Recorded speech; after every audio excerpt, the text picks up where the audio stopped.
conflictos del espiritismo argentino.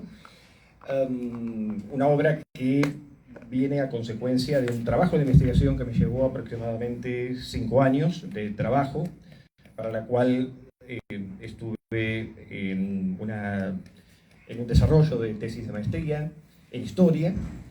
Y una de las características más interesantes de este trabajo es la búsqueda de información bibliográfica, archivística, fotográfica, epistolar, que me condujo a un descubrimiento impresionante en torno a los sinsabores que médiums, espiritistas, cardecistas, Escuela Basilio y un gran número de otros actores de la historia argentina tuvieron en torno a la acreditación, a la validación de disciplinas que en el campo de lo esotérico siempre han estado históricamente transversadas, pertenecientes al mundo de lo esotérico, de lo paranormal, y en alguna medida este trabajo me condujo a el descubrimiento de individuos excepcionales, personas con quienes hemos trabajado aquí también durante muchos años en el último tiempo, y sobre todo en relación con esta disciplina que nosotros desarrollamos hoy aquí, yo mucho más de hace 30 años, pero que hoy celebramos afortunadamente con muchos amigos muy queridos, los primeros 30 años de trabajo en el Instituto de Psicología Paranormal. Para quienes no conocen la institución, el Instituto de Psicología Paranormal se creó en el 30 de abril de 1994, pero recién adquirimos una personería jurídica en el 2004. Pero a lo largo de muchos años hemos trabajado muy consistentemente junto con Jorge Villanueva y otros colegas en relación con la tarea básicamente de investigación. Yo me considero un parapsicólogo experimentalista dedicado a la investigación más de laboratorio o experimental, de la mano de quienes fueron mis maestros en el pasado, como Ricardo Musso, Naum Kramer, Enrique Novillo Paulí y otros actores que también un poco forman parte de este trabajo, sobre todo Ricardo Musso, a quienes vamos a ver aquí en un corto clip que hemos diseñado, pero que a mí en lo personal me enorgullece muchísimo tener la posibilidad de compartir con ustedes un poco los pormenores de este trabajo, que fue seguido por José Antonio Lanza, que es un historiador, actualmente radica en Santa Fe, me ha deseado muy buenas felicitaciones en relación con este trabajo. Aquí en el Instituto hemos desarrollado a lo largo de estos últimos años un enorme número de trabajos de investigación, literatura, alguna de la cual van a poder ver en la mesa, talleres, y nos hemos especializado, está con nosotros Daniel Gómez Montanelli, uno de los primeros psicólogos que se ocupó de la investigación clínica de la experiencia paranormal, y con quien hemos compartido durante 2 años, casi 3, un trabajo decididamente desafiante en relación con lo que llamamos la experiencia paranormal y todo lo que involucra las reacciones emocionales en torno a este tipo de experiencias. Pero sobre todo, particularmente, nuestro trabajo siempre estuvo dedicado a examinar temas como la hipnosis, los estados no ordinarios de conciencia, Canfeld, Psicomantium, todas técnicas que de alguna manera permiten o facilitan la comunicación extrasensorial. Y en los últimos años también nos hemos ocupado de estudiar a numerosos sensitivos, a quienes agrupamos bajo la amplia categoría de sensibilidad psíquica, pero que también incluimos a la sensibilidad espiritual, como los médiums, los sanadores, radiestesistas, psíquicos en general, y dentro de estas amplias categorías toda una serie de híbridos que actúan a veces como médiums, a veces como psíquicos, a veces como sanadores y como médiums al mismo tiempo y como radiestesistas. Y en este cuadrante, y a lo largo de todos estos años, hemos hecho descubrimientos muy notables, gran parte, algunos de ellos publicados en inglés, en portugués y en otros idiomas, pero sobre todo este trabajo ha sido gracias a algunos modestos sponsoreos, otros un poco más importantes, pero siempre hemos trabajado con mucha humildad, mucha modestia, desafiando al racionalismo un poco necio por momentos y tratando de encontrar a simpatizantes, como tenemos hoy aquí, tanto a Ale Frigerio como al doctor Corral, a quienes voy a presentar ahora en unos momentos, De modo que, básicamente, la intención de esta exposición es simplemente encontrar un círculo de amigos con los cuales compartir la pasión que nos ha unido a lo largo de estos últimos 30 años. En este encuentro en particular vamos a dividir esta actividad en tres primeros momentos. Vamos a compartir un corto clip gracias a la realización audiovisual de Jorge Brandán, miembro del instituto aquí presente, y yo que guioné, como pude, este material que hace una suerte de síntesis del libro para que un poco pueda introducirlos en esta categoría. Y después, básicamente, la idea es mantener un diálogo con el doctor Corral, a quien voy a presentar, y al doctor Frigerio, en relación con sus impresiones de la lectura de este libro, y por supuesto aquellos que estén interesados en adquirirlo, bueno, por supuesto, tenemos por supuesto algunos ejemplares disponibles. Al finalizar el evento, el propósito básicamente es que aquellos que lo deseen se puedan quedar unos minutos más para compartir una mesa de dulces, una mesa de exquisiteces saladas muy ricas que han preparado, compartir un vino, brindar por la amistad, por el compañerismo, por la unión de fuerzas con las cuales tratamos de lidiar día a día para llevar adelante este trabajo que es difícil en torno a la investigación de temas que han estado históricamente marginados, ridiculizados, estigmatizados por la ciencia médica y por muchos cientistas sociales. Afortunadamente, nuestros dos invitados son una gran excepción, a quienes llamamos por lo general los simpatizantes, aunque no son, digamos, activos parapsicólogos como nosotros, pero sí quiero presentarlos antes de compartir con ustedes este video. En primer lugar, Alejandro Frigerio, que está justo abajo mío, que es sociólogo, graduado de la Universidad Católica Argentina. Él es doctor en antropología, graduado de la Universidad de California en Los Ángeles, y actualmente se desempeña como investigador principal en el CONICET, con sede en el Instituto de Investigaciones de la Facultad de Ciencias Sociales de la Universidad Católica Argentina, y profesor además de la maestría de Antropología Social y Política en Flaxo, la Facultad Latinoamericana de Estudios Sociales. Coordina además una red en internet, un blog muy reconocido, con cientos de seguidores, se llama Diversa, Diversidad Religiosa en la Argentina. El doctor Frigerio, además de hacerme el honor, por supuesto, de participar en este evento, es además un gran interesado por el fenómeno de la mediunidad, el africanismo, Umbanda y otros cultos de ascendencia africana, afrodescendientes, y ha editado además en los últimos años 2 libros. El primero se titula Francisco, el impacto de su pontificado en América Latina, con Verónica Roldán, y Visiones del Papa Francisco desde las Ciencias Sociales, junto con Juan Renaud.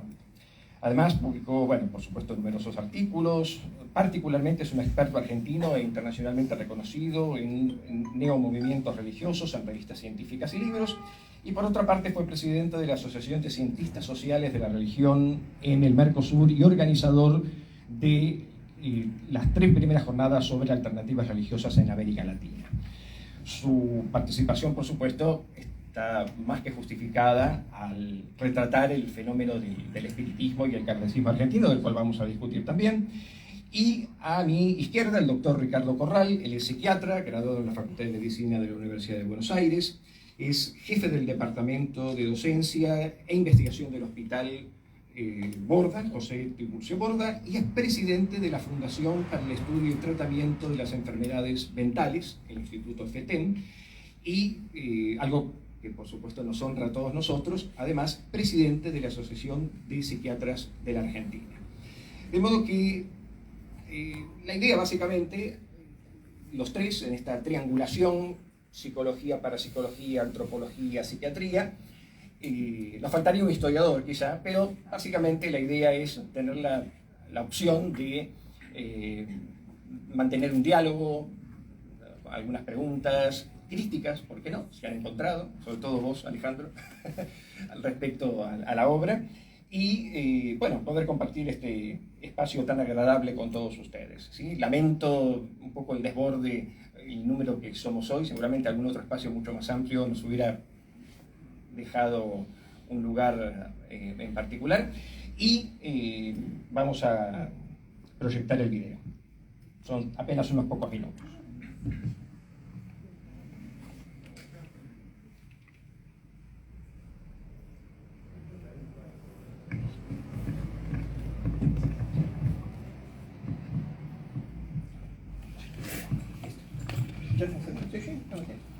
ves desde acá? Sí.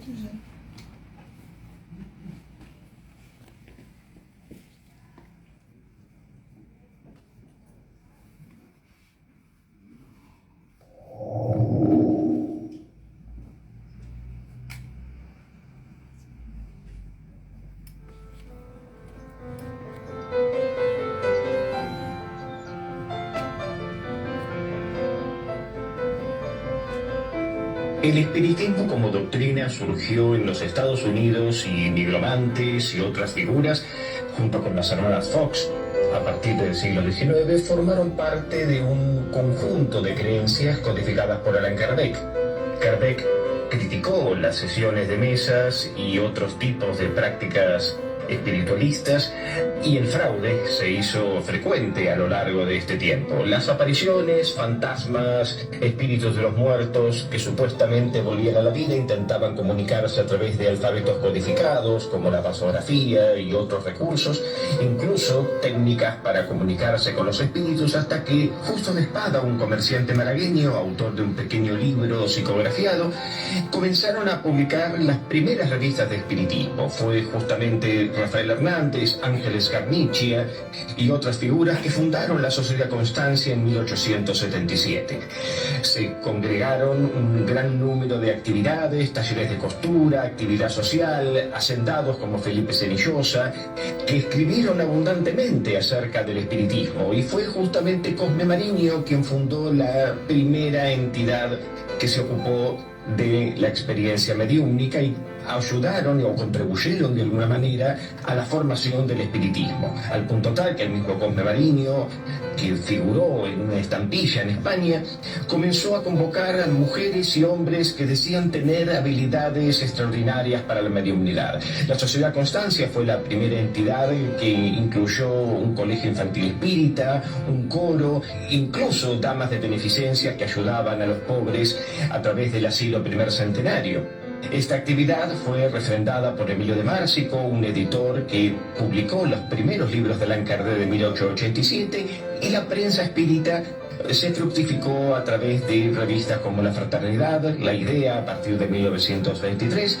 Anales de Psicología y Sociología y La Fraternidad, que fueron las primeras sociedades espíritas argentinas. Incluso la prensa general tuvo gran interés, como Fray Mocho, PBT y Caras y Caretas, y un gran número de mediums como Antonio Castilla, Estela Guerinó, y la visita del medium americano Henry Slade a la Sociedad Constancia, Juana de Racetti, una de las mediums más impresionantes, María de Dadín, María Aramburu y otras, configuraron junto con Carlos Santos los primeros mediums que comenzaron a decollar en el espiritismo argentino. Osvaldo Fidanza, un medium de materialización en La Plata, también constituyó una prueba de la que fue testigo incluso José Ingenieros, que emulaba de alguna manera a Daniel Douglas Home.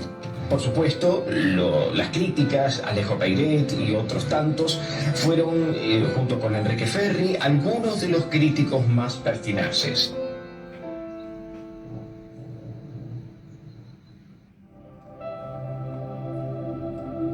El mesmerismo, o magnetismo animal, instrumentado por Franz Anton Mesmer en el siglo XVIII, fue el primer método en virtud del cual se creía que los fluidos y las vibraciones humanas eran capaces de producir cambios en los individuos.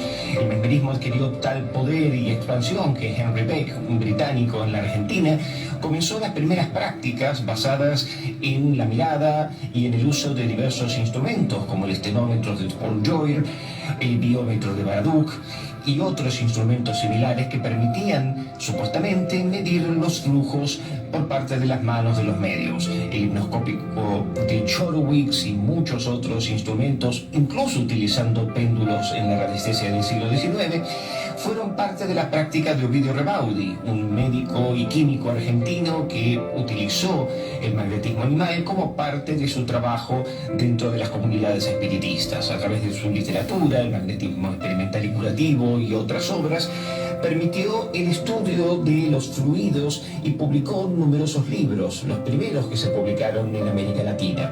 Su laboratorio de magnetismo y la Sociedad Magnetológica Argentina fueron las prácticas más usuales en el uso de este tipo de prácticas relativamente similares a la hipnosis, con la diferencia que el magnetismo proponía la existencia de fluidos que eran posibles de fotografiar mediante diferentes tipos de instrumentos y poner en evidencia las así llamadas magnetografías, en donde mediante procedimientos químicos secos era posible obtener fotografías de los fluidos.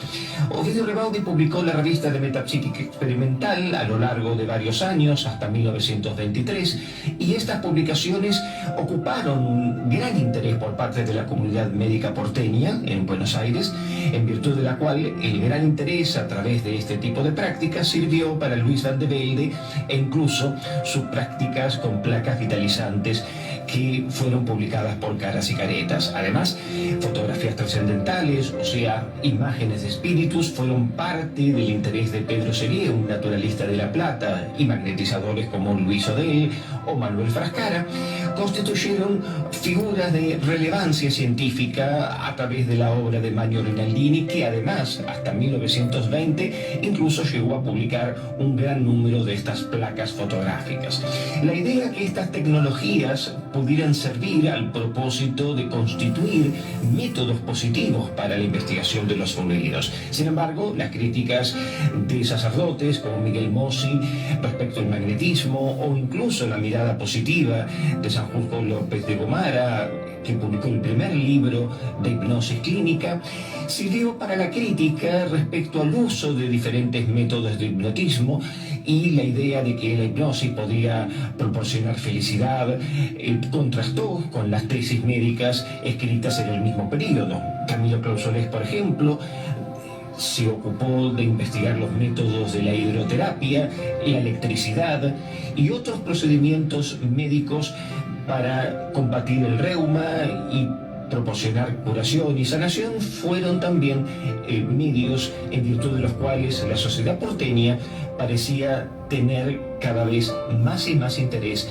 en este tipo de procedimientos de curación condenados por la ciencia, como por ejemplo las prácticas de curanderismo, las figuras de curanderos que presumiblemente, así como los cartomantes, proporcionaban la adivinación, y los espiritistas conformaron un congreso en 1921, un congreso interno, en el que incluso José Ingenieros sintió un vivo interés en estas prácticas. A pesar de esto, Lucio Meléndez, un alienista, y Rodríguez de la Torre fueron críticos del espiritismo y de las prácticas en el Hospicio de las Mercedes, hoy Hospital Borda. De hecho, José María Ramos Mejía, un médico argentino, también fue crítico, así como Harvey Houdini, que combatió las prácticas espiritistas.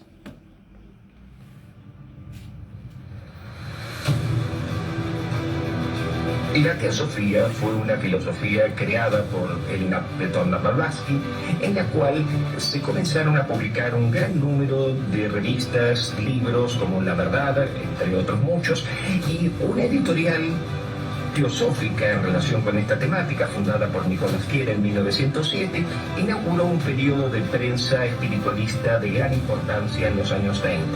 Por entonces, revistas como Sofía, Conocimiento y la Biblioteca Teosófica Argentina, fundada en 1918, representaron un contraste con las inquietudes de antropólogos y filósofos como Enrique Bouchet o Efron, que fundaron el Instituto de Psicología en la Universidad de Buenos Aires y crearon dentro del instituto un departamento de psicología paranormal. En este campo se publicaron también revistas y numerosos artículos en relación con la presencia de filósofos como los alemanes Hans Driesch o Max de Soa, impulsores del estudio del espiritismo, en el contexto de la visita de Albert Einstein en la Argentina en la Universidad de Buenos Aires, que nos visitó gracias al Instituto Argentino Germano. Por entonces también se fundó la Liga Argentina de Higiene Mental en 1929 de la mano de Fernando Goretti y Gonzalo Bosch, que fueron figuras que impulsaron el estudio del espiritismo, pero con una mirada crítica en la prensa médica argentina, en la cual el concepto de estado de parapsiquiatría contrastaba con el estudio de los psíquicos y los médicos. Gonzalo Bosch fue un crítico duro y acérrimo después de visitar Luz del Porvenir y otras sociedades espiritistas que propugnaban una serie de prácticas mediúmnicas que eran muy cuestionadas, como la presencia de niños en las sesiones, en contraste con la imagen que José Fernández, un crítico de Bosch, comenzó también a iniciar a partir de la Asociación de Parapsicología Argentina. Publicó y, por supuesto, dictó conferencias en la Sociedad Científica Argentina y llevó, junto a Eduardo del Ponte, un biólogo, a numerosos médiums como Luis María Rabagnán y María Amanda Rabagnán.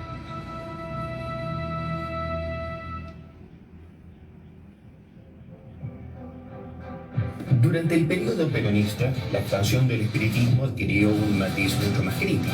La obra de J. Berlín ya había sido expandida a través del estudio e investigación mediante procedimientos estadísticos con Cartasener y otros métodos. Se creó la Asociación Argentina de Parapsicología de parte de Ricardo Musso y el Instituto Argentino de Parapsicología algunos años más tarde, y apareció el primer libro, En los límites de la psicología, con el cual matemáticos como Juan Kerbor, entre muchos otros, publicaron un número de revistas, la revista de Parapsicología, y se llevó a cabo un gran número de investigaciones en radiestesia, psicometría y estudios con Cartasener y otros procedimientos. La introducción de la matemática y los métodos estadísticos permitió al doctor Ricardo Musso expandir los estudios de investigación en parapsicología en la Argentina en la década del 50. Este tipo de actividades atrajo la atención de numerosas autoridades y médicos, como el doctor Bartolomé Mocio, que entró en debate con Daniel Stockdale, un médico en la Semana Médica, y mostró las contradicciones entre los médicos y los espiritistas. Orlando Canavesio, por su parte, presentó y defendió su tesis doctoral, Electroencefalografía en los estados metapsíquicos, y a partir de este trabajo, el gobierno peronista sintió un fuerte interés y atracción hacia la práctica de la mediunidad, al punto tal que el médico doctor Ramón Carrillo, ministro de Salud del general Perón, creó el Instituto de Psicopatología Aplicada. Allí se otorgaron certificados médicos a los médiums y se publicaron revistas en el mismo periodo, como la Revista Médica de Metapsíquica, publicada por Orlando Canavesio, y un gran número de trabajos e investigaciones comenzaron durante ese periodo en particular. La obra del doctor Canavesio fue sumamente significativa y permitió un quiebre entre ellos Eduardo Barbagelata, César Castillo y otros médicos. Configuraron el Instituto de Psicopatología Aplicada, que estudiaron las habilidades psíquicas de radiestesistas como Anne de la Motte Carrel, Irma Maggi, una inmigrante italiana, y Luisa Coabella, un radiestesista médico del Hospital Zubizarreta. La figura posiblemente más controvertida fue Edith Kuperman-Glack y Armando Kim, radiestesistas y psíquicos que cooperaron durante el gobierno peronista, a pesar de que la Confederación Espírita Argentina mantuvo distancia respecto a estas prácticas. La fundación de la Escuela Científica Basilio en 1938 y su presidente, el hermano Lalo, Hilario Fernández, fueron las figuras más decollantes en un periodo en el que la Escuela Basilio comenzó un gran periodo de expansión a través de diversos tipos de actividades populares que fueron criticadas por la Iglesia Católica durante aquel periodo, en el Luna Park y en otros espacios públicos en donde se llevaron a cabo un gran número de eventos. En síntesis, el libro discute saberes, tensiones y límites del espiritismo argentino que constituyeron gran parte de nuestro saber esotérico.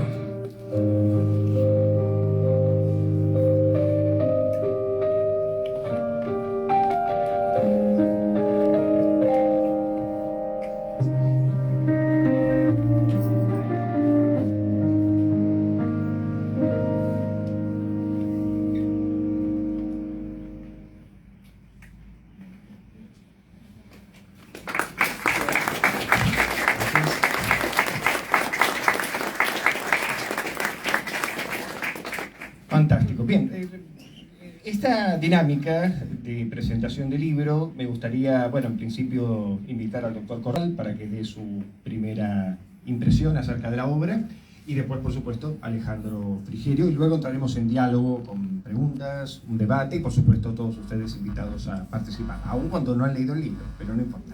Igual aquí ya tienen una pequeña muestra. Ricardo.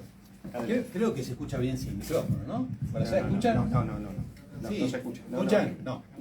Bueno, presentación de un libro, uno supone que lo tiene que haber leído antes, ¿no? Y es presentar un libro y presentar a un autor, que en realidad todos conocen. Pero sí se da una característica muy particular, porque bueno, ya en realidad expolió todo Alejandro, ¿no?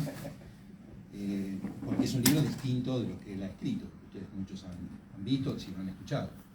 Porque acá muestra en realidad su beta de historiadora, con muchísima información. Este es un muy apretado resumen, te felicito, ¿eh? Es un resumen complicado de hacer.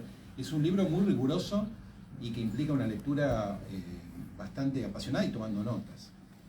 En realidad, bueno, a Alejandro no hace falta que lo presente, pero sí tiene que ver con esta presentación el vínculo que tenemos. Yo le agradezco a Alejandro que me haya dado este lugar de presentarlo. Es un lugar importante cuando uno presenta a un autor en un libro, y en realidad nosotros nos conocemos hace mucho tiempo, y quizás menos tiempo que nos hayamos conocido físicamente en una reunión de la Asociación Internacional de Parapsicología en Boulder, en un pueblo ahí en Colorado, en Estados Unidos, en una reunión. Y a partir de ahí, bueno, empezamos a trabajar juntos en algunas cosas, y fundamentalmente lo que tiene que ver con, por un lado, investigación, pero también mucho divulgación, ¿no? Que es un experto Alejandro en eso. Y una de las cosas que me parecen muy interesantes y que logramos vincularnos es el aspecto crítico que tenemos frente a un ámbito complejo, muy heterogéneo, y de contenidos y conocimientos que también pueden ser vistos de muchas perspectivas diferentes, pero en donde hay una cualidad que es muy importante distinguir, y de alguna manera quiero transmitirlo acá a esta audiencia, que es el hecho de lo que dice la página 83 del libro que acaba de anunciar, que acaba de presentar nuestro querido Alejandro, que es que en aquel momento bastaba con ser un profesor respetado para dar opinión sobre estos temas, pero que hoy en día sigue sucediendo que cualquiera que es respetado por algo puede opinar sobre cualquier cosa.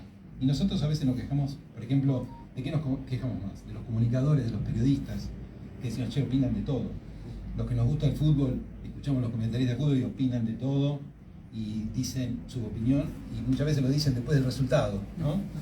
Me parece muy importante porque como es un tema que toca justamente esta tensión que hay entre lo que sería la ciencia y la creencia, estamos hablando de eso, en realidad hay en el medio algo que tiene que ver con un fenómeno.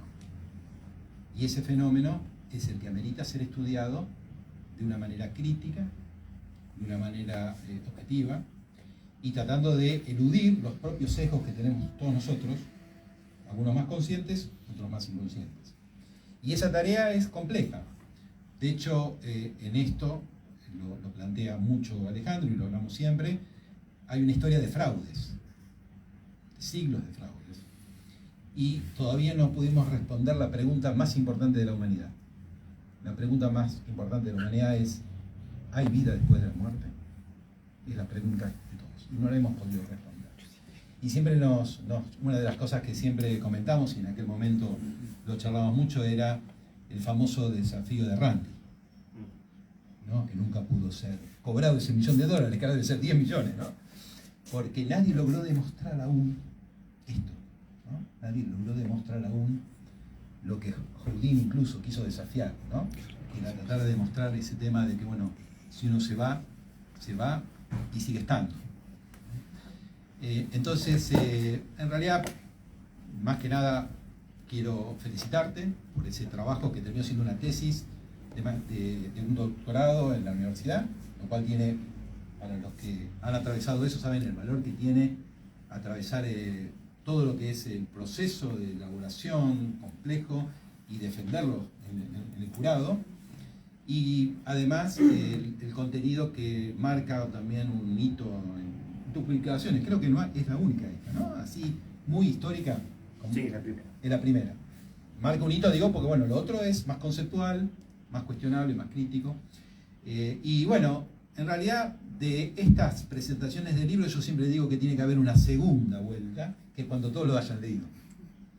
Y entonces en realidad, más que ser una presentación, ser un diálogo entre todos, Ojalá que ya lo haya podido leer. Bueno, creo que con este buen resumen, quizás si tenemos tiempo y vos que lees, podemos interactuar para que cada uno plantee algo, una opinión, porque hay muchas cosas, es muy tan rico y tiene tantos datos que hay muchas cosas para decir.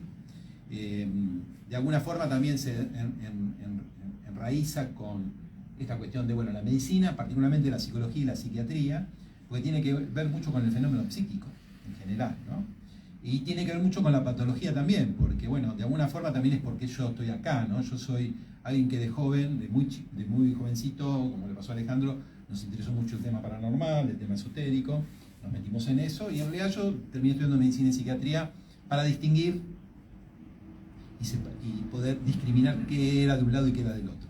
Porque también en esto hay muchas personas que uno tiene que ayudar porque no tienen bien su salud, ¿no? Entonces es importante también eso. Así que bueno, Alejandro, esto, y igual quedo acá esperando, escuchando a mi colega y doctor, como colegas doctores, y para después seguir charlando si hay algunas preguntas o algo. Gracias.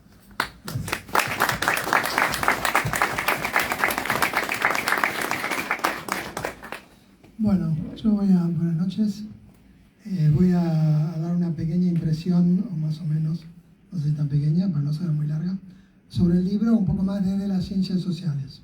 Como dijo Alejandro, soy antropólogo y sociólogo, especializado en nuevos movimientos religiosos y principalmente en religiones afro. Pero también me dediqué a otros temas, digamos. Lo que no me dediqué fue a espiritismo, así que no soy un experto en espiritismo, pero acepté presentar el libro básicamente porque, bueno, siempre es un honor que a uno le inviten a presentar un libro y sobre todo porque tenía muchas ganas de leerlo. Así que, bueno, antes que nada quiero agradecer y felicitar a Alejandro por esta obra notable, y el notable va subrayado. ¿Y por qué me interesaba leer el libro? Porque, bueno, por un lado sí trata un tema al cual yo le dediqué bastantes años de estudio, que es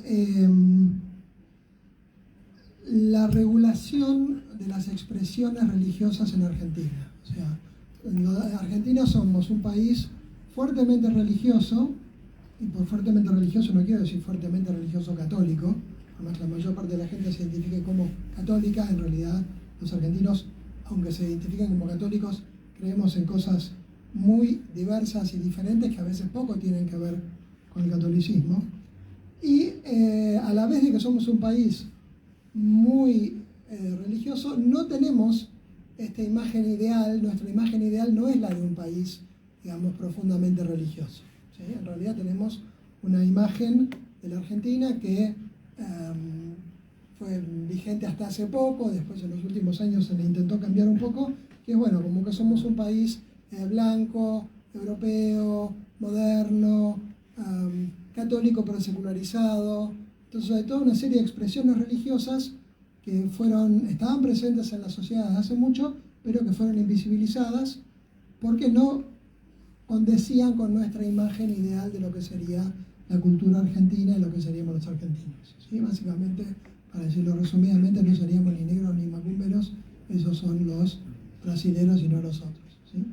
Pero, entonces, cada vez que aparecía, y esto sí, digamos, yo en algún momento me vi forzado a adoptar una mirada más histórica, cada vez que aparecía algún tipo de religión que nosotros llamaríamos encantada, o sea que no guardaba el lugar que se le da a la religión en la modernidad, que básicamente es, bueno, mi relación íntima con Dios. Cada vez que aparecía una religión encantada, que parecía que, o que proponía que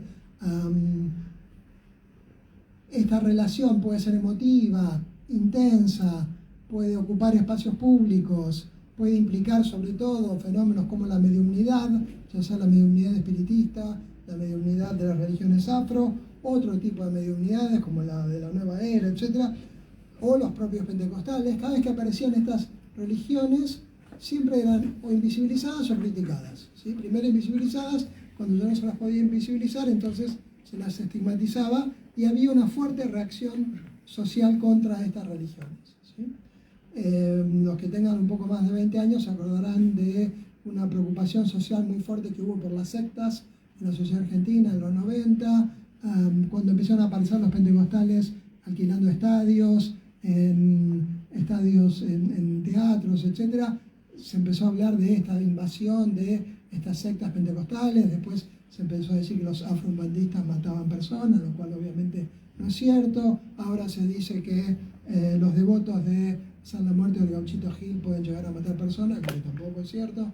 En fin, digo, el pastor Omar Cabrera, que es un prócer de los pentecostales en la década del 70 y el primero que empezó con las reuniones de sanación en estadios, fue perseguido por los colegios médicos. Digamos, hay todo este tema, digamos, que trata Alejandro, no es solamente los médicos y el espiritismo, sino los médicos y una forma de ser religioso que no encaja con esta idea que tenemos en general de el modelo social de qué debería ser una religión, que sería básicamente el catolicismo, pero un catolicismo secularizado, ¿sí? Que no implica trance de posesión, que no implica que la religión pueda tener que ver con la salud psíquica o física, y sin embargo los argentinos somos muy proclives a pensar que la religión debería intervenir también en la parte de salud, ¿sí? Hace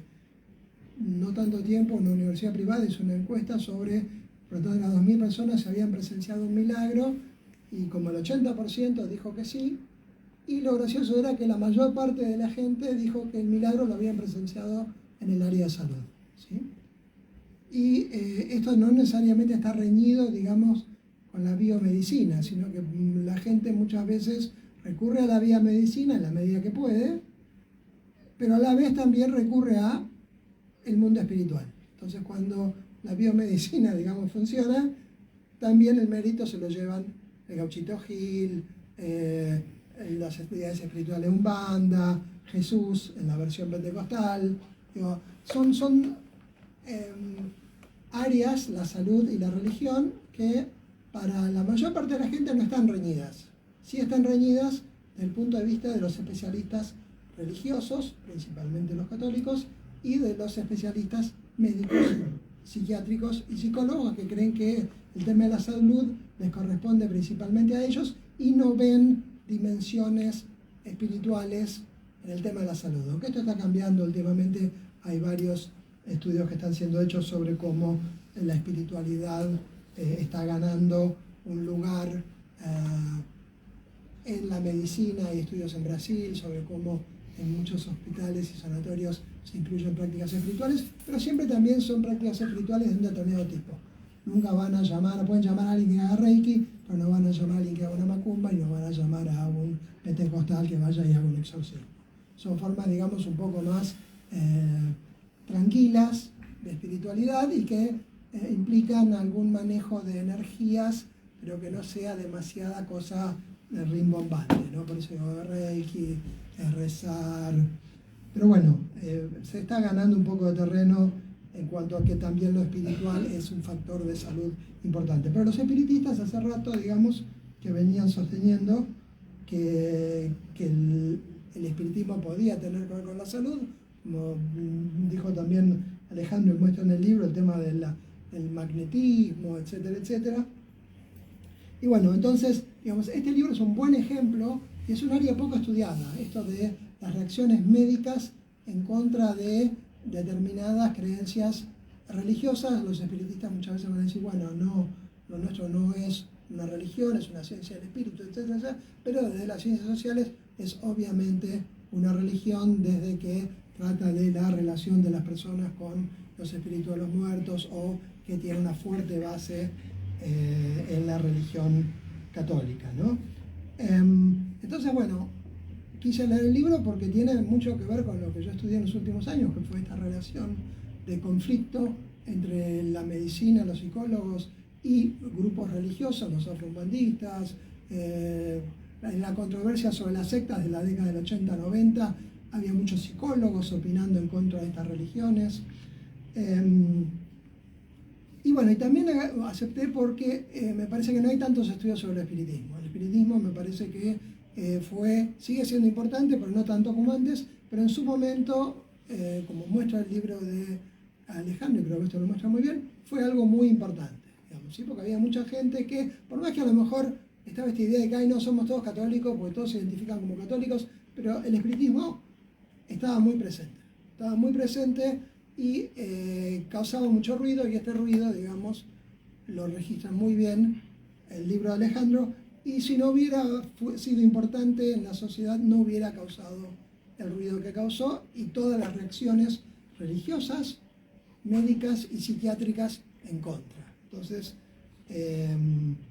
me parece que de una forma indirecta, digamos, el libro también muestra la relevancia que tuvo el espiritismo. Así que eso también me parece una contribución súper importante. También el libro, digamos, voy a pasar ya a los méritos más concretos que yo le veo. Primero, abarca un periodo temporal muy extenso, ¿no? 80 años, de 1880 a 1950. Eso, digamos, está muy bien, porque no todos los estudios históricos, especialmente en una tesis de maestría, digamos, que es un primer paso, digamos, pero el libro podría ser tranquilamente una tesis de doctorado por la cantidad de información que tiene, que es bestial. Como dije, bueno, muestra la relevancia del espiritismo en la sociedad a lo largo de 80 años.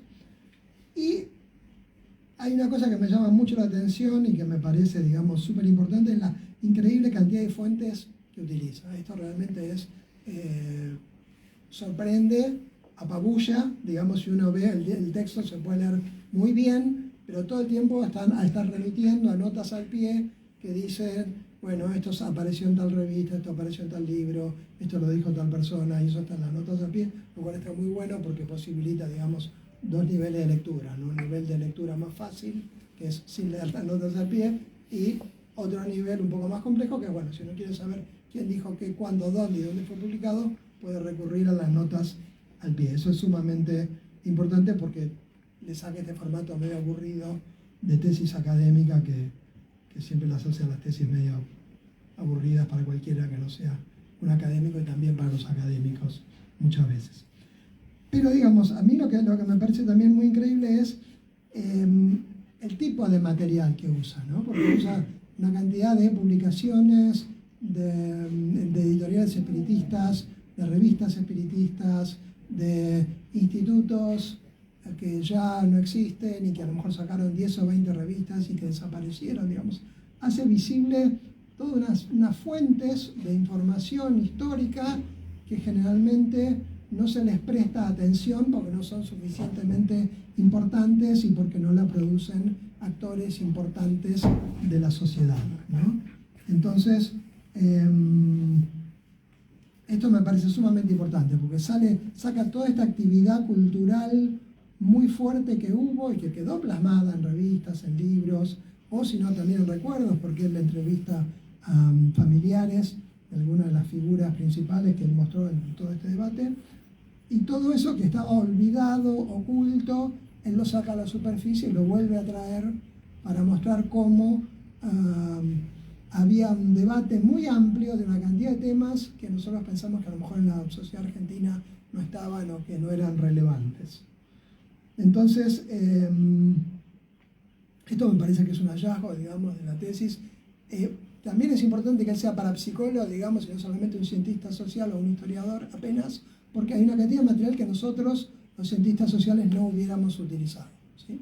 Aparece una cantidad de posiciones de una diversidad interna del espiritismo muy importante, pero también la diversidad del discurso científico a favor o en contra del espiritismo, que era un discurso científico que a veces era científico, digamos ya validado socialmente como científico, y a veces era, vamos a decir, disciplinas que se querían imponer como científicas y que también a veces lo hacían en contra de otras que tenían menos chapa todavía porque eran más religiosas, digamos.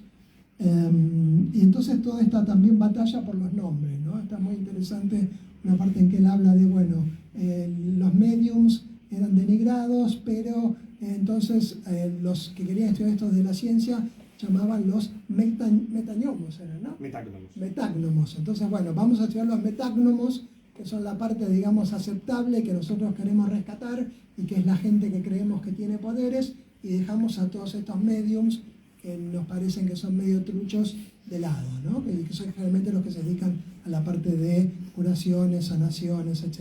Lo que no quiere decir que sean realmente más truchos, pero que sí, digamos, en estos procesos de lucha y de validación constante y de desvalidación que hay entre lo religioso, lo científico y todo lo que hay en el medio, porque hay una amplia gama de disciplinas en el medio, y esta gama de disciplinas va cambiando, no es lo mismo en 1900 que en 1960, ¿no? Cuando empieza la parapsicología, esto está muy bien, también cómo él va poniendo, cómo la parapsicología va ganando cierto estatus científico que no llega a lograr del todo, o quizás sí, habría que ver, hay distintas posiciones al respecto, pero digamos, toda esta variedad de voces aparece, y aparece mucho más de lo que aparecería en un libro escrito por un antropólogo, un sociólogo o un historiador, porque hay una cantidad de estos saberes a los cuales nosotros no le prestaríamos atención, por ejemplo a la parapsicología, porque diríamos, bueno,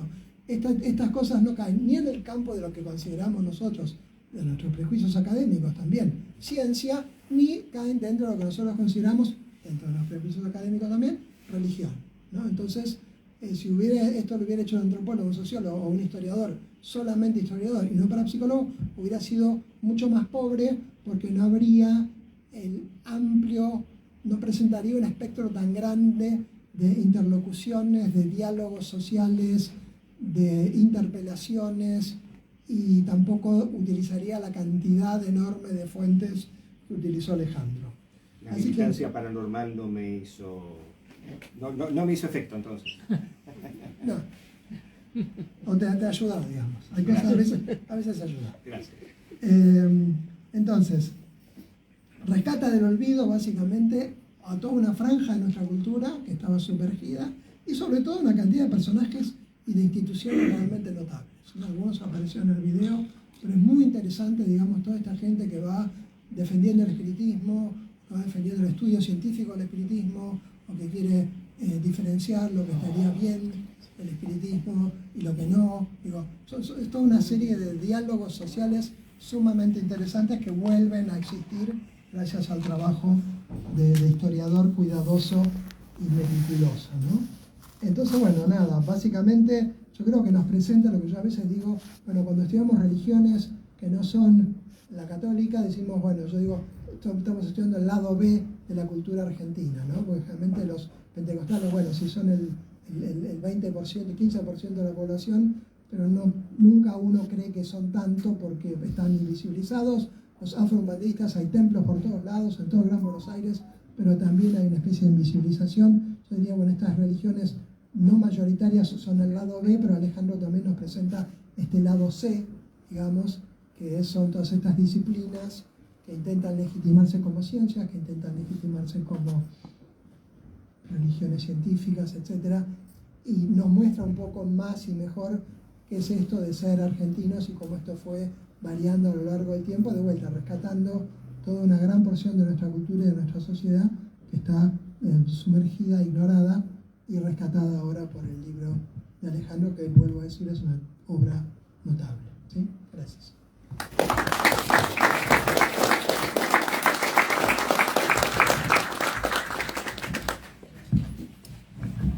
Bien, bueno, en principio quería hacer algunas apreciaciones respecto a lo que tanto Ricardo como Alejandro acaban de contar. Una característica que me parece valiosa e importante en este sentido es rescatar el hecho de que, como el título lo indica, entre médicos y médiums, ¿no? Y uno podría decir otro título posible, contra los médiums a favor de los médicos, o contra los médicos a favor de los médiums. Ese podría ser otro título posible. A mí me pareció más interesante el hecho de que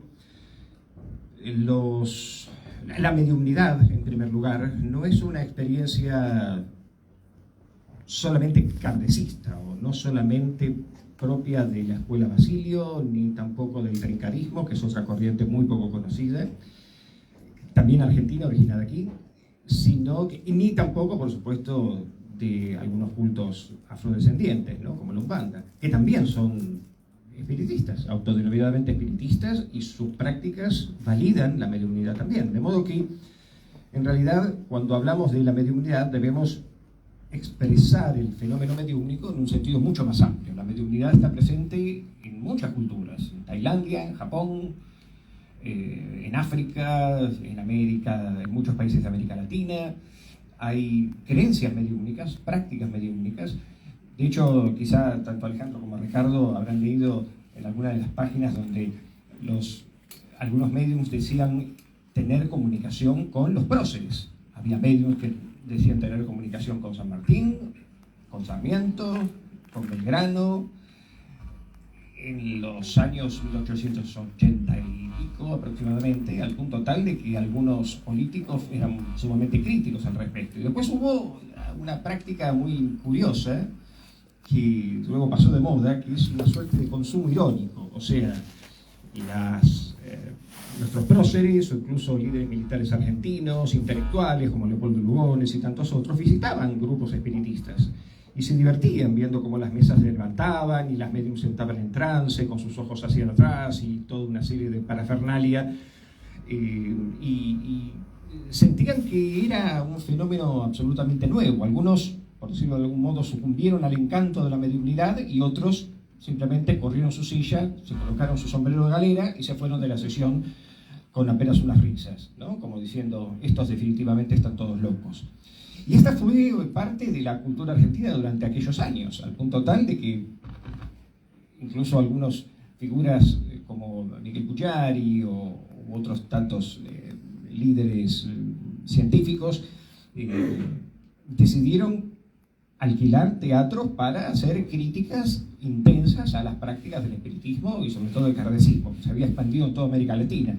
Pero una de las cuestiones que yo quería señalar en relación con la mediunidad es el hecho de que la mediunidad no es un patrimonio solamente del espiritismo kardecista, ni de la escuela Basilio, ni de ninguna otra religión en particular. A pesar de que en Brasil es muy común utilizar la expresión religiones mediúmnicas, ¿sí? Lo cual, bueno, podemos discutirlo con Alejandro al respecto de esto, si es una expresión o no genuina, pero lo cierto es que la mediunidad es una experiencia común a toda la condición humana. Hoy día, por ejemplo, tenemos actividades mediúmnicas, por ejemplo, a través de las redes, en teatros, relativamente similar, no voy a dar nombres, pero si googlean van a encontrar muchos mediums seculares, o sea, no religiosos, esto es muy distinto a lo que hemos visto acá, que son mediums religiosos, o vinculados a una doctrina en particular, ágrafa o literaria como el kardecismo, un poco más ágrafa como la escuela Basilio, que no tiene una gran literatura. Y no Umbanda ninguna, definitivamente. De modo que lo que es interesante del mundo mediúmnico es el hecho de que, si lo extrapolamos al día de hoy, encontramos a muchas otras neomediumnidades. Así como Alejandro es experto en neoreligiones, también es válido hablar de neomediumnidades, o sea, mediums que a través del internet dictan algún tipo de o curso, o actividad educativa, o bien brinda consultas, y sus servicios, curiosamente, tienen una implicancia. Yo he trabajado con algunos mediums y he publicado algunos artículos al respecto, y que tienen una práctica clínica, no siendo psicólogos, en términos de ayudar a los deudos a elaborar el duelo, a reconciliarse con las personas, así como otros buscan la clave de internet para ver si el amante, los fallecidos, los engañaba, y un montón de otras prácticas casi tan extravagantes como las que ocurrían hace 100 años en relación con las prácticas mediúmnicas, ¿no? En donde los mediums llenaban teatros. Hoy se repite, en parte, ese mismo fenómeno, de modo que, como dijo Ricardo, el fenómeno más absolutamente increíble, incognoscible, atemorizante y aterrador por momentos es si existe vida después de la muerte. Y los mediums, de alguna manera, han sido representativos de esa realidad singular a través de la cinematografía. Todos seguramente recordarán películas como Ghost, ¿no? Donde una medium charlatana y farsante al principio engañaba y luego se convence de que tiene dones excepcionales, un pequeño niño que le confiesa a su psiquiatra: veo gente muerta, ahí sí, ¿no? Todos recordarán esa famosa frase que se hizo un ícono en el cine mundial, que fue nominada a 6 premios de la Academia y no ganó ninguno, incluso considerada no cine de terror, sino cine dramático. Estas también son formas de negociación, de intrusión, de tergiversación respecto a lo que el público en general piensa de que son los medios, ¿no? Hace poco leí un artículo muy interesante en relación con las prácticas mediúmnicas en el cine argentino, ¿no? Y vemos a Pepe Arias engañando a una persona, esta película también, no recuerdo el nombre, el hermano José, también, desde los años 40, Pepe Arias también la protagoniza, en donde los medios, los curanderos y los hipnotizadores, otro rubro también controvertido, o magnetizadores, eran figuras objeto de burla, de crítica, ¿no? De como quien consulta un medium es un torpe, un ignorante, un ingenuo, que se deja engañar con facilidad. No obstante lo cual, en rigor sabemos que han ocurrido muchos episodios históricos muy divertidos y lamentables también para la crítica policial en relación con estas cuestiones. El Mano Santa está cargado, Alberto Olmedo, ¿no? A quien de hecho se atribuyó a los umbandistas el haberle hecho algún tipo de, recordás, ¿no? Haberle hecho algún tipo de daño y por eso cayó de aquel edificio en Mar del Plata, ¿no? O sea, en realidad, y esto tiene que ver con la estigmatización social de los practicantes de la mediunidad. O sea, en algún punto, yo creo que a través de este libro, a mi juicio modesto, escrito apasionadamente, con mucho sesgo militante a favor de lo paranormal, pero también con una mirada crítica respecto a este tipo de prácticas, está un poco demuestra estas tensiones entre, no solamente médicos, yo coloqué al médico como una figura que históricamente siempre ha sido, digamos, no estigmatizadora, pero sí competitiva respecto a otros saberes en relación con el arte de la salud, como en algún momento lo fueron los curanderos. Ustedes saben que Argentina hasta el año 14 tenía más curanderos que médicos, y en el interior muchísimos más. Entonces el médico diplomado era una categoría y el curandero era otra categoría, pero incluso se anunciaban en los diarios con absoluta libertad y dignidad, ¿no? Curandero, atiendo todo tipo de males, mal de amor, mal de salud y otros males en general, ¿no? Y era un honor ir a un curandero para ser atendido, que tenían colas, y de modo que en este sentido... ¿Cómo? Hasta el día de hoy. Y hasta el día de hoy, en buena medida, si recordamos... Al hermano Pascual. Al hermano Pascual en Florencio Varela. ¿Cuánto? 800. Cuando yo fui, yo tenía casi el número 1200. O sea que, más o menos. De modo que, en rigor, digamos, los practicantes del curanderismo, la hipnosis, que también siempre fue una disciplina temida, estigmatizada, controvertida. Recién en el año 67 la Asociación Americana de Psicología aceptó el área de hipnosis, que después se convirtió en un departamento, pero en general siempre estas disciplinas tuvieron estas tensiones, estas controversias, ¿no? Y creo que en el libro presento algunos casos, algunos divertidos, y otros que, bueno, merecen, por supuesto, ser tomados con rigor, y que como un historiador, cuando leyó uno de los primeros manuscritos, me dijo, muchos de los problemas planteados en uno de esos capítulos podrían ser absoluta y literalmente servir a lecturas contemporáneas sin remitirse a más de 100 años, ¿no? De modo que me sorprendió esa perspectiva, porque efectivamente los problemas del pasado se repiten, ¿no? Sistemáticamente. De modo que, bueno, estas es un poco algunas ideas que yo quería presentar en torno al libro. Si lo desean, tanto Ricardo como Alejandro pueden formularme alguna pregunta simpática o crítica, o bien, bueno, el resto de los participantes estamos abiertos también a opiniones, comentarios, sugerencias. Creo que no, yo no vi ningún fervor militante en el libro. No me pareció que era fervor militante, lo vi bastante objetivo. Y si alguien te dijo de los que te evaluó que de alguna forma parecía que tomabas partido, quizás es porque la persona esperaba críticas que no son necesariamente objetivas. ¿Entendés? Digo, me parece, Claro. yo lo vi tu trabajo, lo vi como súper objetivo, súper medido, invitándote a mostrar las discusiones sin decir ni los que critican tienen razón, ni los que defienden tienen razón. Y como digo, sí me parece que tomaste un rango de personas y de personajes súper amplio, y que ahí sí yo veo, digamos, tus antecedentes parapsicológicos, más que nada por haberle dado importancia a estos actores como actores sociales, Claro. no necesariamente como están diciendo la verdad o tienen razón. ¿Entendés? Entonces creo que sí, que vos agarraste y incluiste en la conversación a mucha más gente de la que incluiría un historiador, pero esto no es fervor militante, esto es justamente darse cuenta de que había una interlocución muy amplia entre una cantidad de personas que en nuestra perspectiva académica despreciaría o menospreciaría.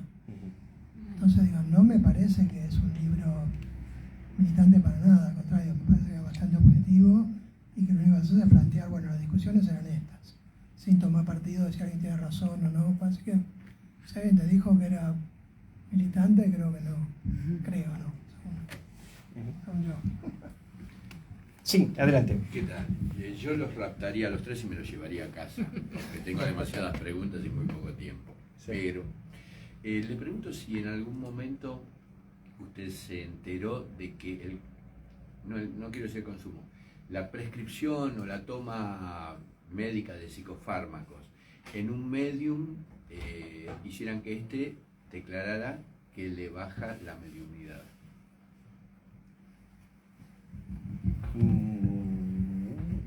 No, no me consta. No, Bien. no. Y Nada en relación con eso. No, fue una cosa que me pasó en la vida que le dije a alguien, bueno, porque no sabíamos si verdaderamente las voces que escuchaban eran mediunidad O psicosis. No, Claro. acá lo que habría que aclarar es que a veces usamos un término que tiene distintos significados. Por eso que en general uno debería definir el término antes de apreciarlo, ¿no? O tratar de reflexionar sobre el significado. Cuando uno dice medium, dice algo muy amplio. Claro. ¿No? Dice algo muy amplio que de alguna manera Alejandro lo planteó, y por eso, en realidad, en todos estos fenómenos, diciéndolo en criollo, es una bolsa de gatos. Un poco hay de todo.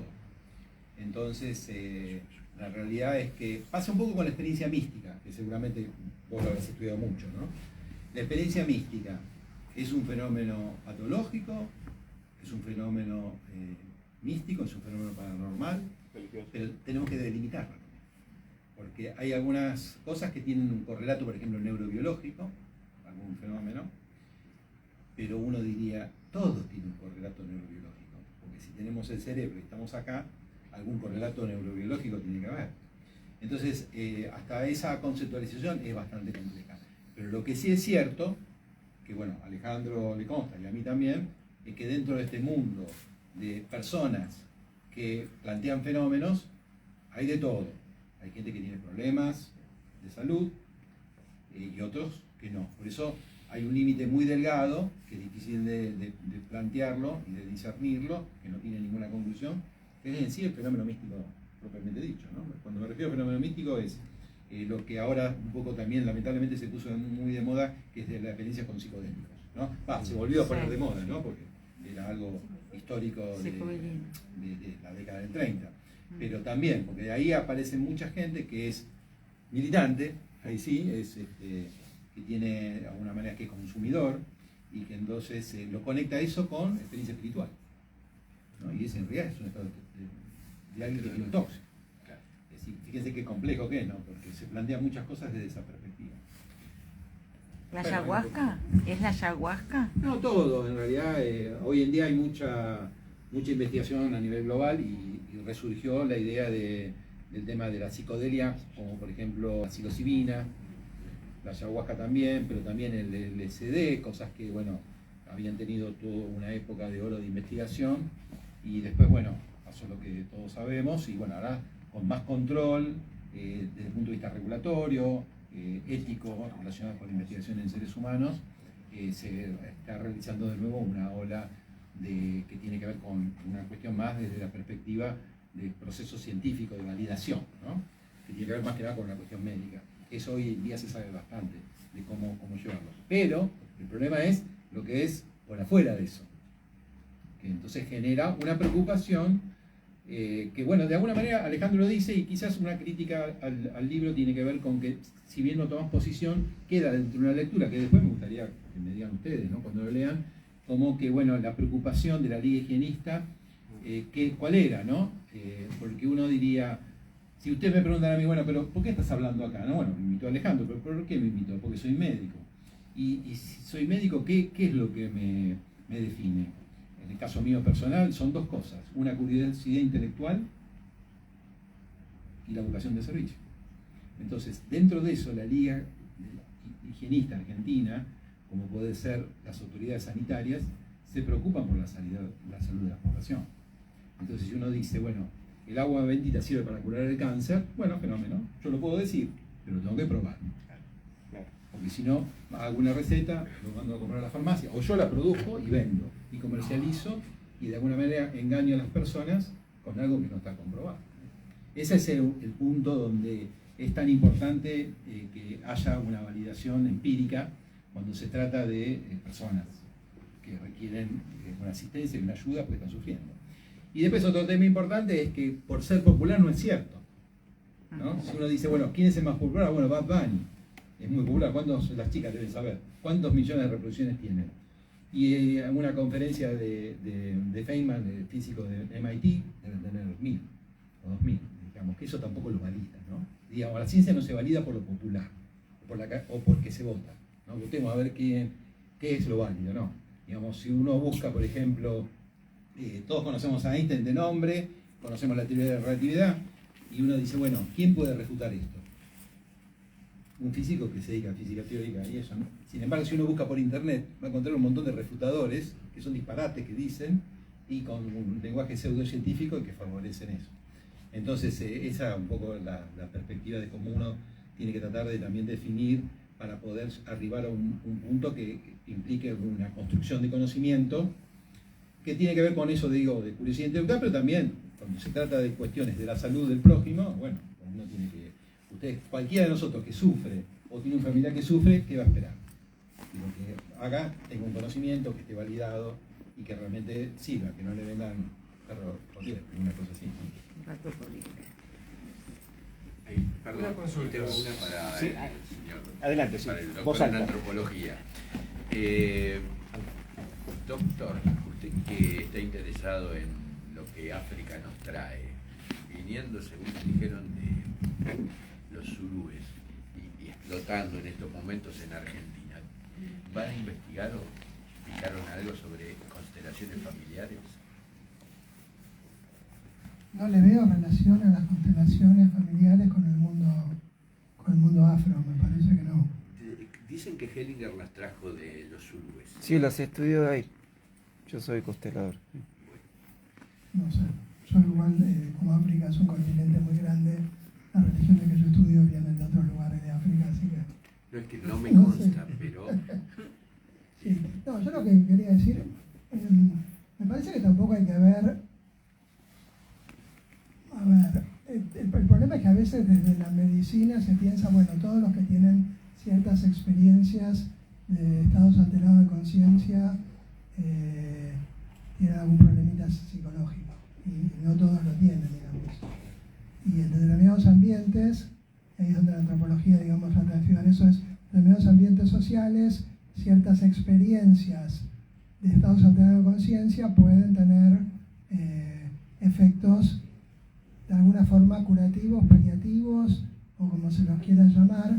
No es lo mismo tomar ayahuasca solo en la casa que en una comunidad de gente que sabe cómo se repara, sabe cómo manejar ese estado, etcétera, etcétera.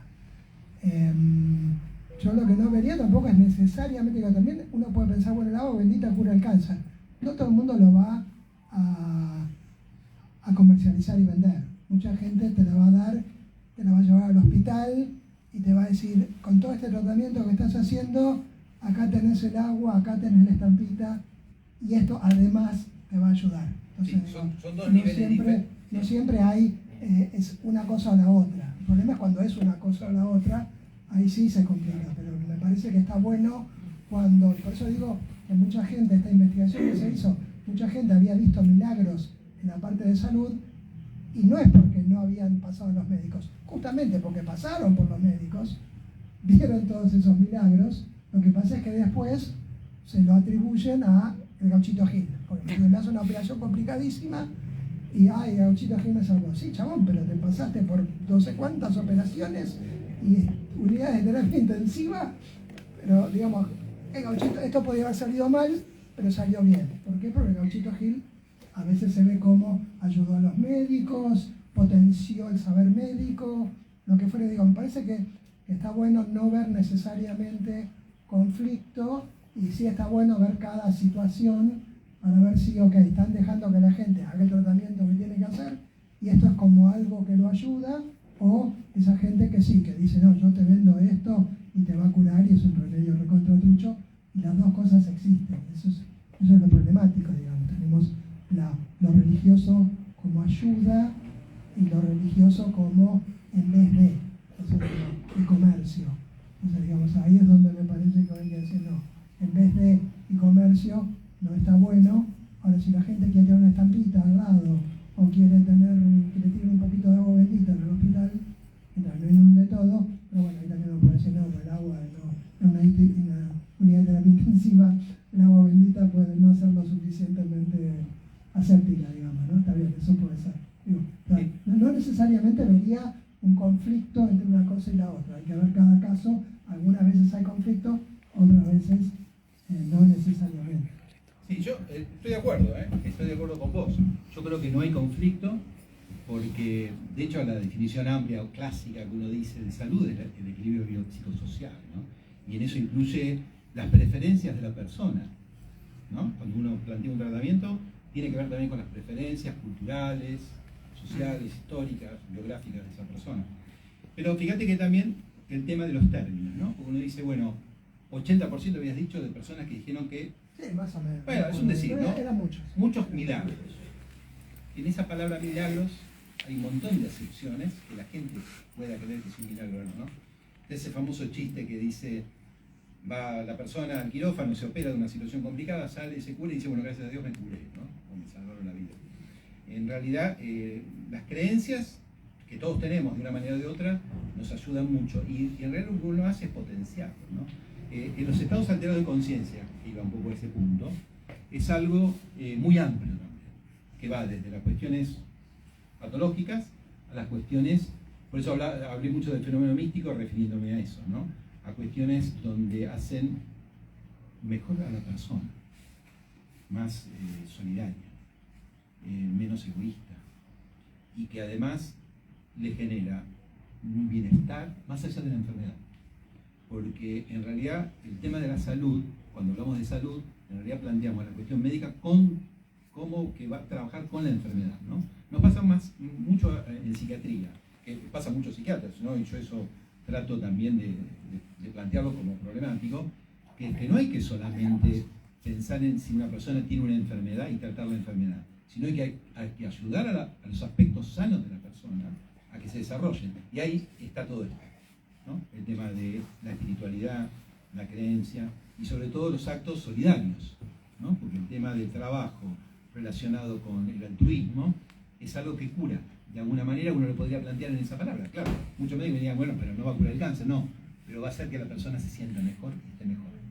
Y en definitiva, el tema de curarse o no curarse tiene que ver más que nada con la calidad de vida y la subjetividad de esa persona. Por eso que acuerdo totalmente con vos. Todo es útil y sirve. El tema es que hay que tener igual, tiene que haber una cuestión de espíritu crítico, de plantear, claro, porque es un espectro muy grande de situaciones diversas, de subjetividades diversas y también de profesionales diversos, ¿no? También en nuestro mundo hay de todo. Una consulta.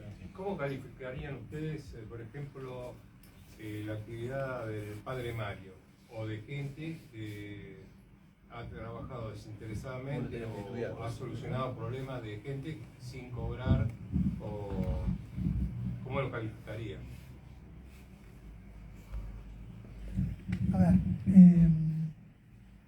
cuando Cuando yo decía que en la sociedad argentina somos profundamente religiosos y no lo reconocemos, ¿sí? Porque siempre creemos que tenemos una especie de catolicismo secular, también somos profundamente mágicos y está lleno la historia argentina de personajes como el Padre Mario que pertenecieron a distintas religiones, ¿sí? La Madre María, Tibor Gordo, digo, una cantidad de gente que fue, digamos, calificada como curandera. Yo ahora, en los últimos años estuve estudiando a la Madre María. La Madre María tiene un mensaje, que nos guste o no, es un mensaje principalmente religioso. Y ella siempre fue estigmatizada, aún en la época en la cual estaba, como el paradigma de la curandera argentina. Y sin embargo, su mensaje ella en realidad era una profeta, ¿sí? Que a lo mejor podemos, y hacer una relectura del catolicismo, que puede no gustarnos, pero digamos, ella pensaba que tenía una misión religiosa. Entonces, ¿qué pasa? Generalmente cuando estos personajes que mezclan lo religioso y la sanación no pertenecen a religiones socialmente legitimadas, son calificados como curanderos y están siempre más cerca de ser acusados del ejercicio legal de la medicina, ¿sí? El Padre Mario, yo me acuerdo que siempre era así como alguien que se hablaba del Padre Mario, pero no era muy visible, hasta que creo que Menem fue a verlo o algo así, y de repente hubo como una irrupción en la arena pública, en los medios, y qué sé yo, y se hizo súper famoso el Padre Mario, ¿sí?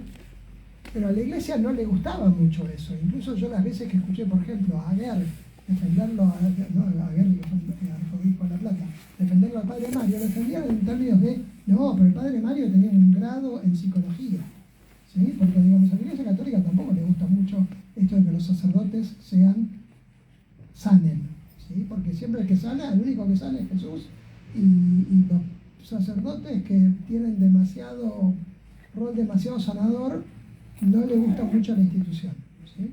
Después vino Sueiro, los legitimó un poquito socialmente, con estos padres sanadores, etc.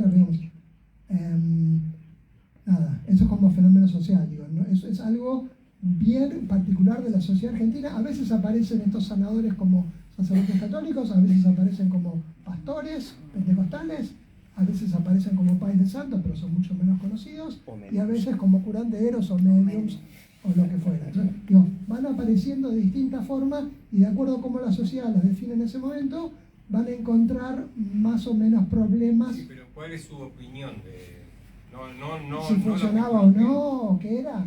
Digo, nada, es lo que estábamos diciendo. Yo creo que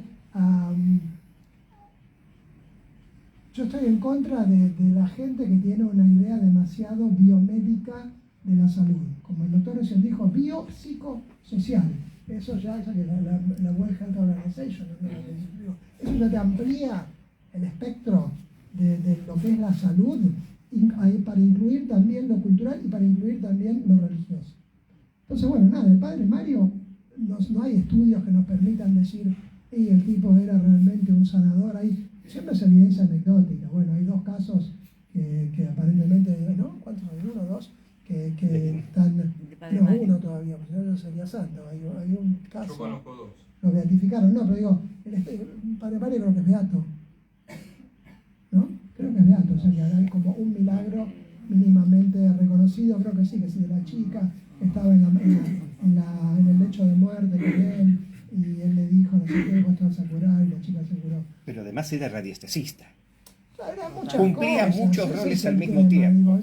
Es como hoy día quien se llama a sí mismo exorcista, reikista, parapsicólogo. Lo que pasa es que él tenía la chapa de usar el traje sacerdotal. Entonces eso ya. El sacerdote siempre tiene un halo. Y no cobrar plata y hacer una fundación. Exacto. Digo, como decía el doctor, una función social. Qué sé yo, ahora está el Padre Ignacio. Está la muchacha esta sanadora del Rosario, Leda. Digo, son gente que va apareciendo y que te va mostrando que en la sociedad argentina hay como esta necesidad de estas personas. Pero normalmente la mayoría de la gente que calculo que recurre a esas personas es porque cuando la ciencia no les da resultados. Sí, o las dos cosas. Y claro, y no solo la ciencia, sino el que ejerce la ciencia, ¿no? Porque todos ustedes que son usuarios del sistema de salud tendrán médicos que los tratan bien y muchos que no los tratan bien. Entonces también lo que se busca es esa reconfortación de alguna manera del espíritu. Pero me quedé pensando en el libro específicamente, hablando de esto, para no irnos de eso. Y en estas tensiones, decía de Mario, como que vos sacaste Mario, como que en esa misma época estaba Paulí, Novillo Paulí, y estaba Quevedo, que era justamente más del lado nuestro, diríamos, ¿no? Tenían otros roles, pero como decía Alejandro, el rol, el hecho de vestir una sotana les daba una autoridad en un nivel, en un metanivel, ¿no? En un nivel diferente, ¿no? Me parece. ¿No te refieres a González Quevedo? Claro. Sí. González Quevedo y Paulí. Considerando que González Quevedo era crítico de por todo. Eso digo, ¿no? Por eso digo que en ese momento, hasta Mario, en los 90, me acuerdo que me invitaron al programa yo era bastante jovencito, un programa que era prime time en ese momento, que estaba Chiche Helm. Memoria. Memoria. Pero Quevedo, justamente, muy de esa época, muy firme, y que venía mucho de la Argentina, estaba en Brasil, en San Pablo, y Novillo Paulí, que tenía la cátedra en El Salvador. En la Universidad de El Salvador tenía la cátedra de parapsicología. Y tenían una visión totalmente contraria a eso, ¿no? Y a los espiritistas y a los médicos, todo. Claro, pero ahí Quevedo es interesante también, porque Quevedo chapeaba con las dos cosas. Chapeaba con que era parapsicólogo y chapeaba con que era católico. Y yo me acuerdo, pues yo leía, compraba sus libros, lo escuchaba, él decía, milagros solo en la tradición católica, no sé qué. Entonces ya él, chapeando como sacerdote, chapeando como parapsicólogo, podía decir que sí, milagros, pero no eran tan controlables y solo dentro del catolicismo. Nunca. Pero eso era para mantener la sotana. Nunca los evangélicos. Si no lo sacaban. Los evangélicos no. Está bueno, pero por eso es interesante. Y es lo mismo que digo, que es el mismo proceso que él analiza. Siempre pasó. Esto, ¿viste? Digamos, las disputas por la legitimidad y por las etiquetas, ¿no? ¿Cómo te llamo? ¿Te llamo medium? ¿Te llamo chanta? Llamo metágnomo, que me encantó la palabra metágnomo, y estudiamos los metágnomos, y de acuerdo a cómo te llamen, de vuelta, el padre Mario, bueno, que era radiestesista, era sacerdote, él sacaba un era péndulo psicólogo, y leía a través de un péndulo. era una persona que hacía obra social, era un poco de todo. Entonces, para algunos rescataban una cosa y otros rescataban otra. Y era además un crítico de las terapias alternativas y del tarot y de las prácticas adivinatorias. Por lo general no recomendaba ese tipo de cosas. Y sin embargo usaba un péndulo. O sea, eso tiene que ver, ahí es un juego interesante, ¿no?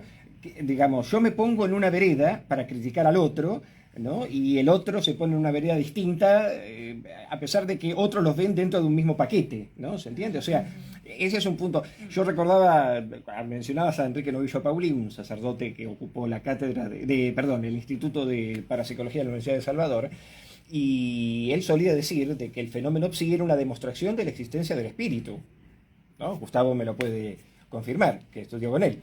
Y este argumento era un argumento religioso, ¿no? Yo recuerdo un famoso experimento de las semillas, donde en una prueba había juntado adolescentes, niños y niñas, y una conclusión del experimento, para influir mentalmente sobre las semillas, es que no había dado ningún resultado.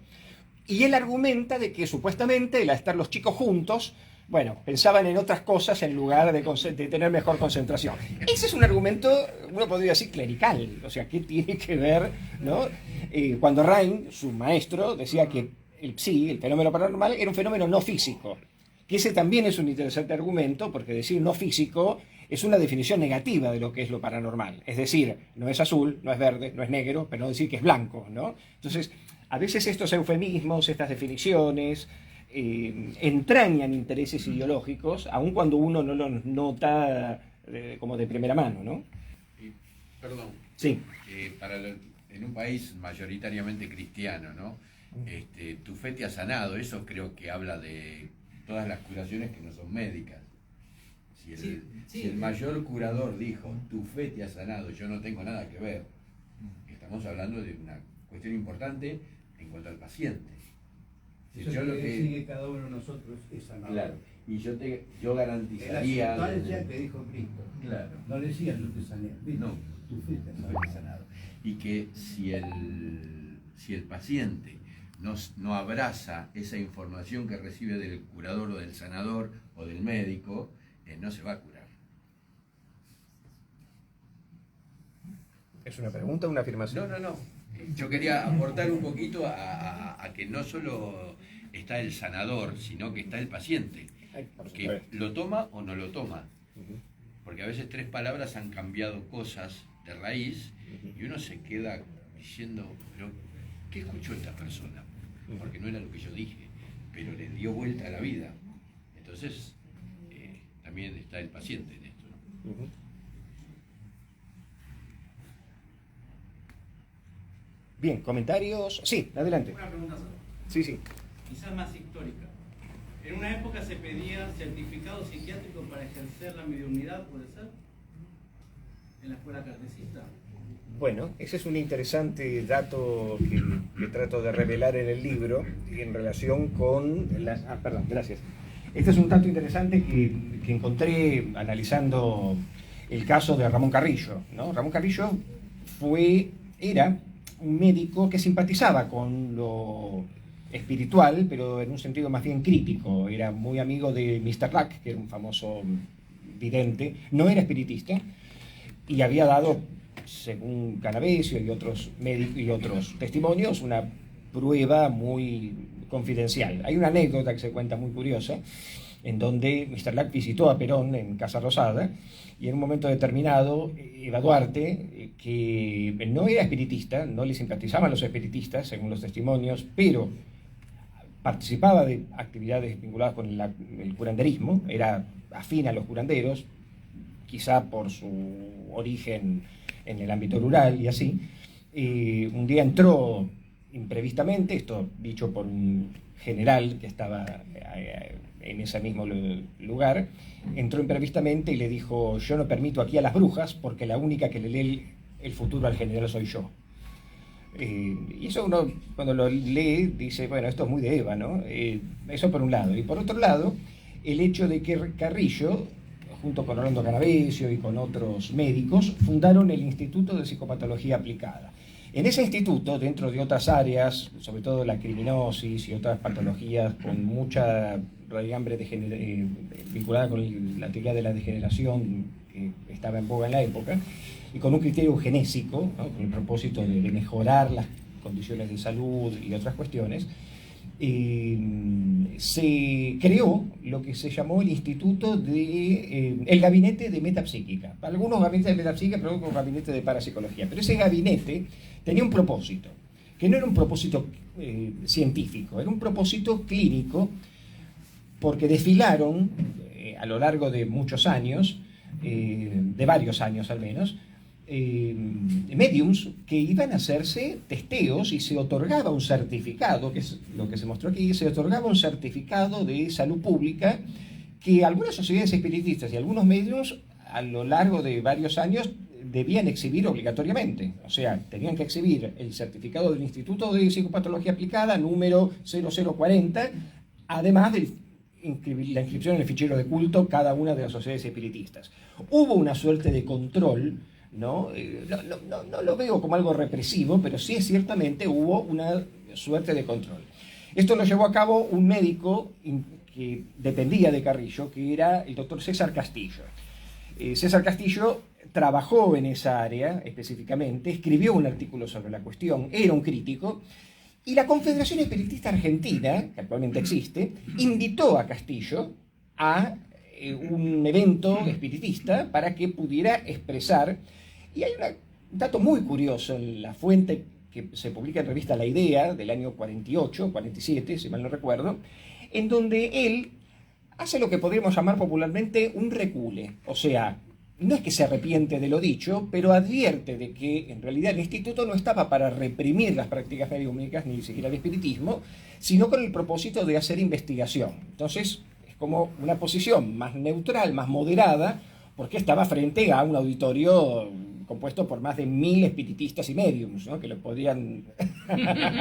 Claro, exactamente. Es muy interesante esa anécdota, yo la pude rescatar, rescaté las fuentes, toda la prensa espírita recogió ese paño, y es muy interesante ese debate. Finalmente, ese decreto de que los mediums pasaran por un servicio de control mediante electrocefalografía. Los médicos se quejaban de que les colocaban gel en la cabeza, o sea, había una idea de que se les tomaba un electrocefalograma, les hacían entrevistas, les hacían hacer dibujos, ¿no? O sea, hay una descripción no muy pormenorizada, pero uno puede deducir de que había un control sanitario de la mediumnidad, ¿no?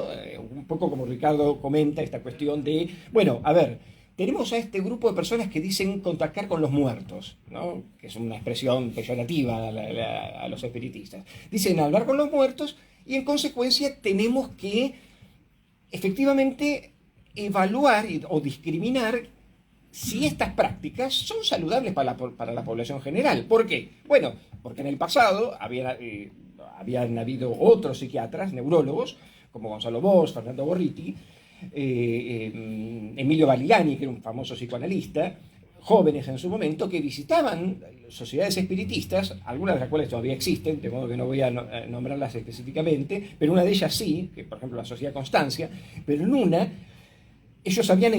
de ellos denuncia de que las sesiones espiritistas participaban niños, y que eso era un acto de degeneración abominable.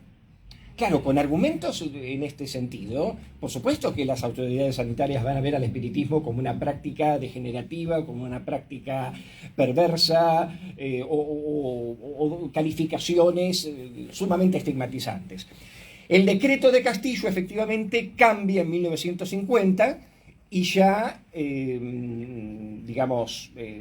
cancela el anterior decreto del paso por el Instituto de Psicopatología Aplicada, y se crea en la Confederación Espírita Argentina en 1955, unos años 53, se crea el Instituto de Cultura Espírita, al cual yo, de hecho, siendo muy joven, participé de un curso para aprender las lecturas kardecistas, con el propósito de que con solamente ese curso, un medium debía recibir instrucciones respecto a cómo se compone el mundo espiritual, la literatura kardecista, etcétera, etcétera. Pero sin necesidad de pasar por el control sanitario. Lo que vemos en este proceso, ¿no? Al punto tal de que era muy evidente que, desde el punto de vista político incluso, así como los kardecistas eran agudamente antiperonistas, la Escuela Basilio, que había sido un grupo, un colectivo, digamos, simpatizante de Perón, Perón le levanta la proscripción de la Policía Federal Argentina, y el argumento que da es, palabra más, palabra menos, a nosotros no nos conviene, proscribir a este grupo, porque la Escuela Basilio son espiritistas y todos los espiritistas son peronistas. Y en consecuencia habilitó la reapertura de las filiales de la Escuela Científica Basilio. Con lo cual, incluso en el famoso acto del 15 que vimos aquí, del 15 de octubre de 1950, se leen discursos y se lee un telegrama que yo creo que con mucha persuasión y habilidad, el famoso hermano Lalo, que fue el líder de la Escuela Científica Basilio, lee un telegrama de Casa Militar, no dice que es de Perón, pero que aprueba, y Perón en el año 67, en un reportaje que le hacen, advierte de que ese tipo de que él no era espiritista, de que nunca le interesó el tema y todos esos locos sueltos, ¿no? Y cosas por el estilo. De modo que, tanto en el mundo político, en el mundo social, en el mundo médico, han habido dimes y diretes, contradicciones y afirmaciones, favoritismos y negacionismos respecto a todos estos actores que Alejandro mencionaba, y que, digamos, uno termina pensando que están continuamente confluyendo en un fenómeno muy similar, ¿no? Como quien habla con su perro muerto, como quien habla con las plantas, o cosas por el estilo, ¿se entiende? De modo que es difícil hacer una crítica respecto a cuestiones que en realidad a veces tienen matices políticos, otras veces tienen matices sociales, otras veces tienen matices médicos, dada como bien estudia Alejandro, la diversidad de pensamientos y de sistemas de creencia y de culturas y subculturas que están implicadas en ese problema, ¿verdad? Bien, ¿más preguntas, comentarios? Bien, la última, adelante. No, me gustaría decir algo del Instituto de Psicopatología Aplicada. Sí. Calvo. ¿Qué tal? Un placer tenerte aquí. Que fuiste una estudiosa del tema. Sí. Sí, igual hace mucho, o sea que lo que recuerdo es relativo, pero Sí. quiero decir esto. Ese instituto se fundó como en un lugar de transición de diferentes corrientes, incluso los primeros psiquiatras que fueron, venían del Hospital de Alienadas, venían de la Liga Argentina de Higiene Mental, por lo tanto construían como corrientes muy diferentes entre sí, más Carrillo, ¿no? Exacto. Pero una cosa interesante es que Carrillo funda 26 institutos de investigación en todo el país para distintas especialidades. Y este es un instituto de psicopatología aplicada. Los institutos eran de investigación. Y este es un instituto que tiene funciones de investigación, pero al mismo tiempo tiene estas otras funciones. Por eso es un poco un híbrido. Exacto. Tiene funciones de atención, tiene de la psicopatología, y poco después, 2 años después, bueno, Castillo duró muy poco tiempo, estuvo más o menos 1 año, después lo sigue Silva, y muy poco tiempo después le cambian el nombre y le ponen Instituto de las Neurosis. Y ahí empieza ya a referirse mucho más a la atención de las neurosis, que de todas maneras se las trata como la psicosis, porque los psiquiatras son los del Hospital de Alienadas, no tienen una metodología específica para la neurosis. Exacto. Bueno, en ese híbrido había un poco de control, un poco de investigación, un poco de atención, digamos. Todo eso confluía en ese lugar. Fantástico, gracias Fotoporte, un placer. Bien, vamos a hacer una apretadísima y muy breve conclusión, simplemente agradecerles en principio su participación hoy aquí, en un ámbito físico que nos ha desbordado, de modo que les agradezco el que hayan llegado hasta aquí, el que nos hayan tolerado y que, bueno, hayamos podido responder algunas preguntas. El libro, por supuesto, está disponible, pueden pagarlo por Mercado Pago u otros, o efectivo o así. También el libro está en la Feria del Libro, en el caso de que lo deseen. En segundo lugar, hacer mención, bueno, por supuesto, a muchos colaboradores del Instituto que han hecho posible que hoy lleguemos a nuestro 30º aniversario ininterrumpido, incluso a pesar de la pandemia y de otras circunstancias que escaparon a nuestras manos. A lo largo de todos estos años hemos hecho un trabajo encomiable a través de cursos, conferencias, sobre todo los cursos que han sido la actividad que nos ha nutrido desde el punto de vista económico y social, pero también cantidad de eventos, conferencias, mesas redondas en diferentes espacios, Universidad Abierta Interamericana, Museo Roca, eventos que, bueno, se han llevado a cabo en cooperación con muchas otras instituciones también. La publicación de no solamente mis libros, sino de otros títulos que han formado parte del trabajo que hemos hecho aquí, de la publicación de nuestra revista que se originó en 1990, la Revista Argentina de Psicología Paranormal, tengo unos ejemplares para obsequiarte, y la publicación del Boletín Psi, que también en formato digital, la colaboración de Jorge Brandán, aquí presente, en todo lo que es el área digital, y los flyers que atormentan a tantas personas cuando lo reciben, que vienen de nuestro instituto, anunciando nuestras actividades, talleres, investigaciones, espacios de discusión, controversia, en fin, todo lo que involucre este campo, docentes que siempre han estado con nosotros, Gustavo Cía, Jorge Villanueva,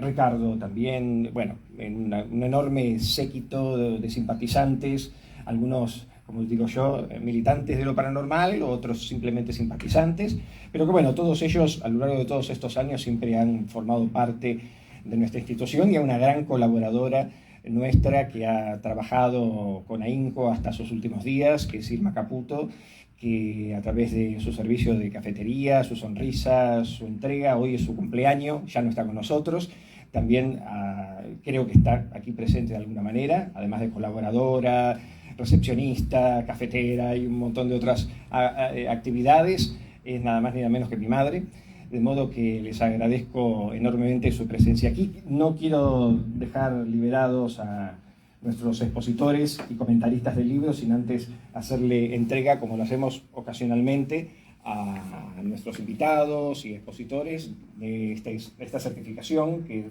es un diploma de honor que es simplemente un impreso firmado, pero que para nosotros guarda un enorme cariño y una posibilidad de, bueno, siempre estar mano a mano con el corazón en cuenta, ¿no?, para este tipo de actividades. Así que, Ricardo Corral, esto es para ti. Gracias por tu participación.